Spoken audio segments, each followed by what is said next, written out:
राज्याचे महसूल मंत्री माननीय एकनाथराव खडसेजी, उद्योग मंत्री सन्माननीय सुभाष देसाईजी, खासदार माननीय अरविंद सावंतजी, राज्याचे मुख्य सचिव श्री स्वाधीन क्षत्रिय, अप्पर मुख्य सचिव श्री PS मीणा, या ठिकाणी उपस्थित सर्व ज्येष्ठ सनदी अधिकारी आणि उपस्थित सर्व भगिनी आणि बंधूंनो, सर्वप्रथम मी आपल्या सर्वांना नागरी सेवा दिनाच्या खूप खूप शुभेच्छा देतो आणि विशेषतः ज्या लोकांचा सत्कार केला, सन्मान केला, त्या सर्व लोकांचं अभिनंदन करतो, त्यांना देखील शुभेच्छा देतो. मगाशी मुख्य सचिव महोदयांनी सांगितलं की देशामध्ये नागरी सेवा तयार करण्याच्या संदर्भात ज्यावेळी कॉन्स्टिट्युएंट असेंब्लीमध्ये डिबेट झाली आणि सरदार वल्लभभाई पटेल यांनी या देशाचा एक बॅकबोन म्हणून ही सेवा काम करेल अशा प्रकारचं मत व्यक्त केलं आणि त्याच्यावर सर्वांनी शिक्कामोर्तब केलं. ज्यावेळी या विषयाच्या संदर्भात ड्राफ्टिंग कमिटीनं आपले विचार मांडले, त्यावेळी बोलताना डॉक्टर बाबासाहेब आंबेडकरांनी एक अतिशय महत्त्वपूर्ण अशा प्रकारचा विचार मांडला होता. या देशाला गणराज्याच्या रूपामध्ये आपल्याला स्वीकारायचं आहे आणि या गणराज्यामध्ये केंद्राचे अधिकार काय असतील, राज्याचे अधिकार काय असतील, अमेरिकेच्या गणराज्यापेक्षा कसं भिन्न असेल, अशा विविध गोष्टींवर बोलत असताना त्यांनी असं सांगितलं की हे गणराज्य एक राहण्याकरता, याच्यात एक सूत्रता असण्याकरता साधन आणि व्यवस्था यांचं सुसूत्रीकरण हे या गणराज्याला एक ठेवेल. आणि त्यांनी सांगितलं की 3 प्रमुख स्तंभांवर साधन आणि व्यवस्थेच्या हे गणराज्य उभं राहील. एक ज्युडिशियल सिस्टीम, सुप्रीम कोर्ट, हाय कोर्ट्स आणि खालचे कोर्ट. एक म्हणजे सारखे दिवाणी आणि फौजदारी कायदे. अतिशय छान शब्दात ते असं म्हणाले की जर कायदे आपण वेगवेगळे ठेवले, प्रत्येक राज्याने वेगळा केला, तर लग्नाचे असतील, कॉन्ट्रॅक्टचे असतील, बँकिंगचे असतील, असे सगळे कायदे वेगळे झाले तर एका राज्यामध्ये जे कायदेशीर आहेत ते दुसऱ्या राज्यात बेकायदेशीर होऊ शकेल आणि त्यातनं गोंधळाची स्थिती निर्माण होईल. आणि त्यांनी 3रा स्तंभ सांगितला, एक नागरी सेवा.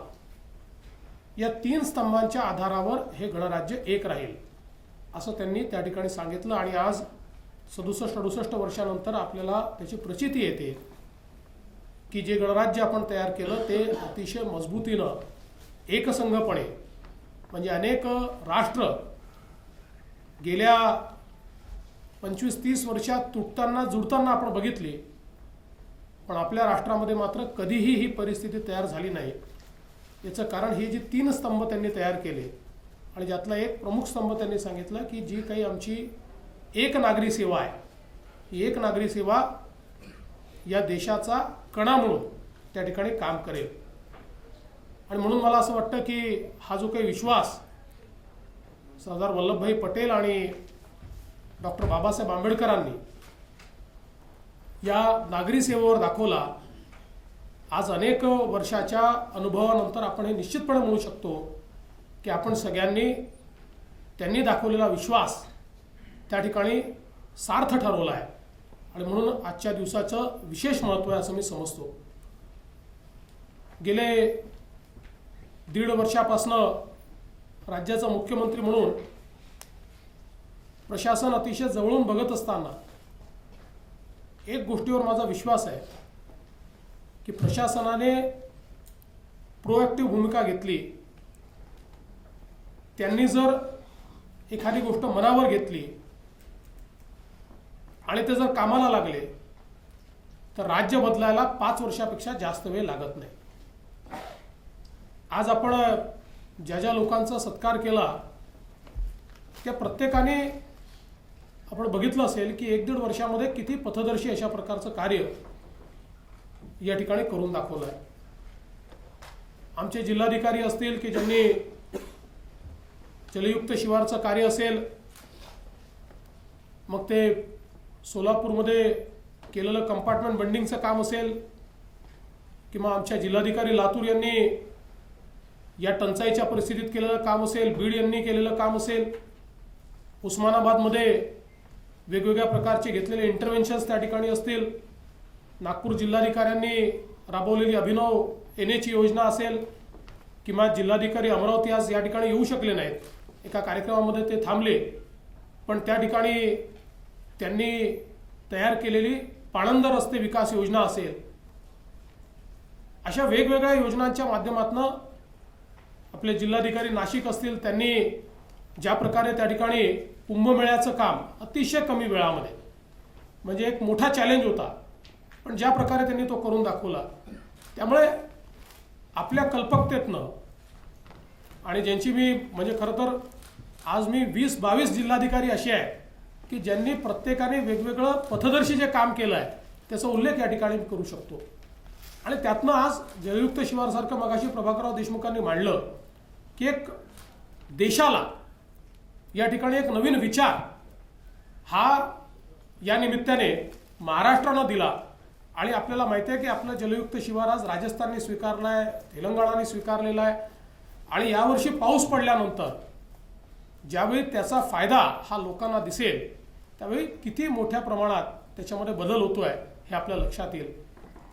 आज नगरपालिकांमध्ये त्या ठिकाणी झालेलं स्वच्छतेचं काम असेल की महाराष्ट्रासारख्या राज्यामध्ये एकही शहर हागणदारी मुक्त असू नये, जे सगळ्यात प्रगतिशील राज्य आहे, पण आज 50 शहरं हागणदारी मुक्त झाली, 100 शहरं होतील, काही शहरं स्वच्छ झालेली आहेत, म्हणजे तिथे घनकचऱ्याचं व्यवस्थापन आपण पूर्ण केलं आहे, आणि 2019 सालापर्यंत सर्व शहरं ही स्वच्छ शहरं कशी करता येतील या दिशेनं आपली वाटचाल त्या ठिकाणी चालली आहे.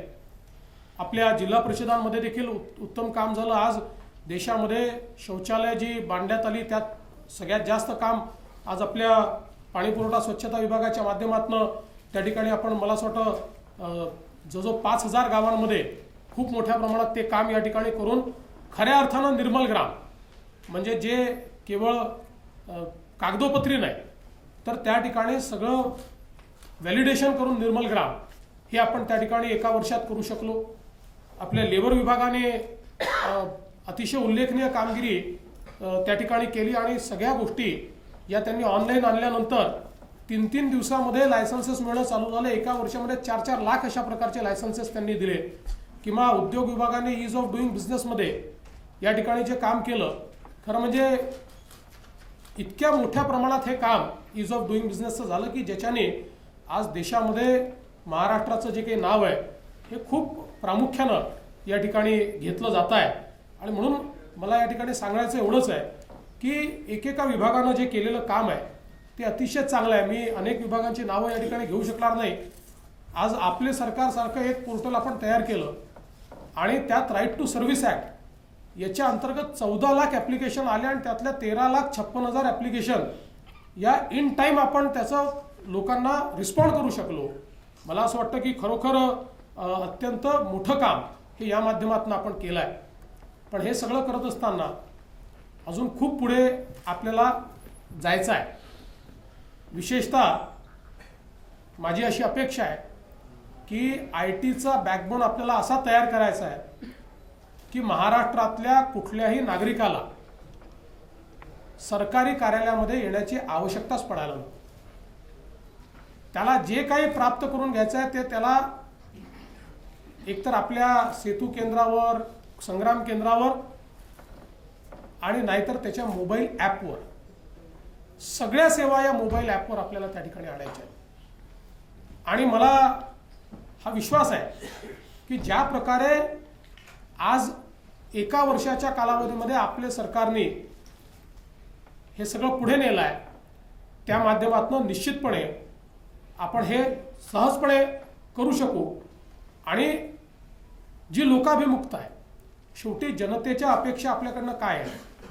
त्या अपेक्षा आहेत की आमचे जे छोटे छोटे ग्रेव्हियन्सेस आहेत हे सुटले पाहिजेत. म्हणजे राज्याचा एकूण विकास, आर्थिक विकास या सगळ्या गोष्टी तर महत्त्वाच्या आहेतच, पण सामान्य माणूस राज्याचं जजमेंट हे ग्रोथ रेटने करत नाही. तो त्याच्या जीवनामध्ये राज्य काय परिवर्तन करू शकलं याच्या आधारावर राज्याचं मूल्यमापन करत असतो.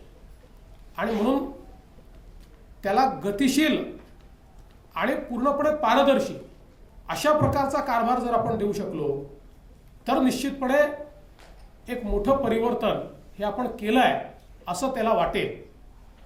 मला एक आठवतं की ज्यावेळेस NDAचं सरकार हे पुन्हा निवडून येऊ शकलं नाही आणि त्याचं विश्लेषण झालं, त्यावेळी त्याचं विश्लेषण करताना त्या सरकारने एक फील गुडची एक थीम घेतली होती आणि ती थीम स्वतः प्रमोदजी महाजनांनी आणली होती. आणि प्रमोदजीने स्वतः त्याचं विश्लेषण केलं. ते म्हणाले की ज्यावेळी मी फील गुड असं म्हणत होतो त्यावेळी मॅक्रो इकॉनॉमिक पॅरामीटर्स इतके चांगले होते की ते जगात सगळ्यात चांगले होते. त्यामुळे मॅक्रो इकॉनॉमिक पॅरामीटर्स चांगले असणं हे काही महत्त्वाचं नव्हतं. ज्यावेळी मी फील गुड म्हणायचो त्यावेळी जो शेवटचा माणूस आहे तो आपल्या खिशात हात घालायचा आणि खिशात हात घातल्यानंतर त्याच्या लक्षात यायचं की फील गुड कुठे आहे मला समजतच नाही, माझ्या खिशात तर पैसा नाही आहे, माझी परिस्थिती तर तेवढी बदलली नाही आहे. आणि त्याच्यामुळे एवढी चांगली रोबस्ट अशा प्रकारची परिस्थिती मॅक्रो इकॉनॉमिक असताना देखील त्याच्या मनामध्ये हे यायचं की या विकासाच्या प्रक्रियेत मी नाही तर हा विकास माझ्या काय कामाचा आहे. आणि त्यामुळे ते कशा प्रकारे काउंटर प्रोडक्टिव्ह झालं असं स्वतः त्यांनी, म्हणजे योजनाही त्यांचीच होती आणि काय त्यात चुकल्याचं त्यांनी स्वतः त्याचं मूल्यमापन केलं. मला असं वाटतं की जनता आपलं मूल्यमापन असंच करत असतं की त्याच्या प्रत्येक व्यक्तीच्या जीवनामध्ये आपण सरकार म्हणून काय परिवर्तन करू शकलो याच्या आधारावर आपलं मूल्यमापन होत असतं. आणि मला विश्वास आहे की आज सनदी अधिकाऱ्यांनी जर मनामध्ये आणलं तर निश्चित हे परिवर्तन होऊ शकेल. आज पारदर्शिता अत्यंत महत्त्वाची आहे. म्हणजे या ठिकाणी अँटी करप्शन ब्युरोला आपण त्यांचं अभिनंदन केलं, बर्वे साहेबांचं स्वागत केलं, हे चांगलं आहे, पण त्यांचं स्वागत करण्याची आवश्यकता न भासणं अधिक चांगलं आहे. म्हणजे राज्यातल्या दवाखान्याच्या एखाद्या उद्घाटनाला गेल्यानंतर आपल्याला तिथे जसं हे म्हणता येत नाही की तुमच्याकडे जास्तीत जास्त पेशंट आले पाहिजे, त्यांना हेच म्हणावं लागतं की तुमच्याकडे आलेला पेशंट ठीक झाला पाहिजे. तशाप्रमाणे अँटी करप्शन ब्युरोचा जेवढं कमीत कमी आपल्याला काम पडेल तेवढं अधिक राज्य चांगलं आहे. आणि म्हणून ही पारदर्शिता जेवढ्या चांगल्या प्रकारे आपण आणण्याचा प्रयत्न या ठिकाणी करू. मला असं वाटतं की निश्चित आज परिवर्तन होत आहे.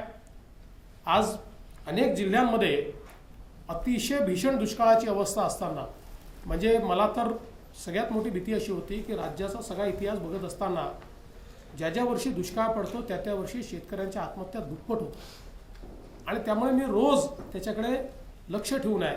खडसे साहेब, मी रोज आम्ही चर्चा करतो, पण आज या दुष्काळाच्या परिस्थितीतही 5-6 जिल्हे असे आहेत की ज्या ठिकाणी आत्महत्यांचा दर हा गेल्या अनेक वर्षात कमी झालेला, म्हणजे यावर्षी मागच्या वर्षीच्या अर्ध्यापेक्षा कमी काही जिल्ह्यांमध्ये आज या आत्महत्या झालेल्या आहेत.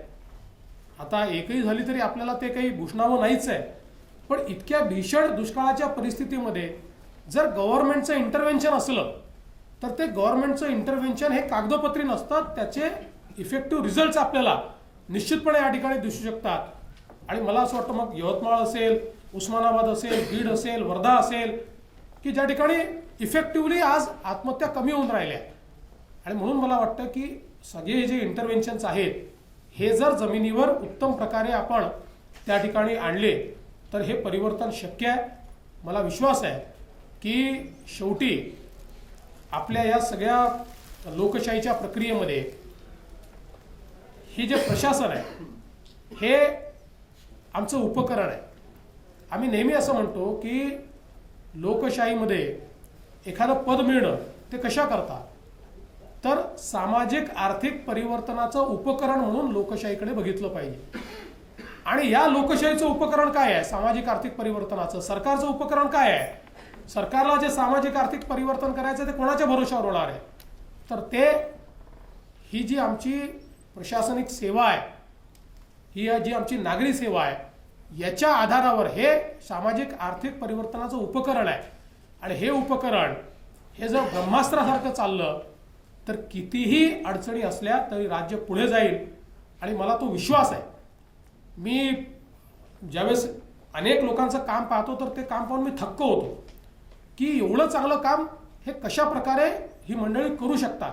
आणि मला असं वाटतं की हेच काम जर आपण पुढे नेऊ शकलो, त्याला अधिक प्रोत्साहन देऊ शकलो आणि सगळ्यांनी एकाच लक्ष्यानं सामाजिक आर्थिक परिवर्तनाकरता आम्हाला या ठिकाणी काम करायचं आहे, या भावनेनं आपण सगळ्यांनी जर काम केलं तर निश्चित महाराष्ट्र बदलेल आणि आपल्या सामान्य माणसाच्या स्वप्नातला जो महाराष्ट्र आहे तो निश्चितपणे आपण या ठिकाणी घडवू शकू, हा विश्वास या निमित्ताने व्यक्त करतो. पुन्हा एकदा आपल्या सर्वांचं या ठिकाणी अभिनंदन करतो. या राज्याच्या प्रशासनाचे प्रमुख म्हणून आपले जे मुख्य सचिव आहेत त्याचं विशेषत्वाने या ठिकाणी अभिनंदन करतो आणि माझं बोलणं संपवतो.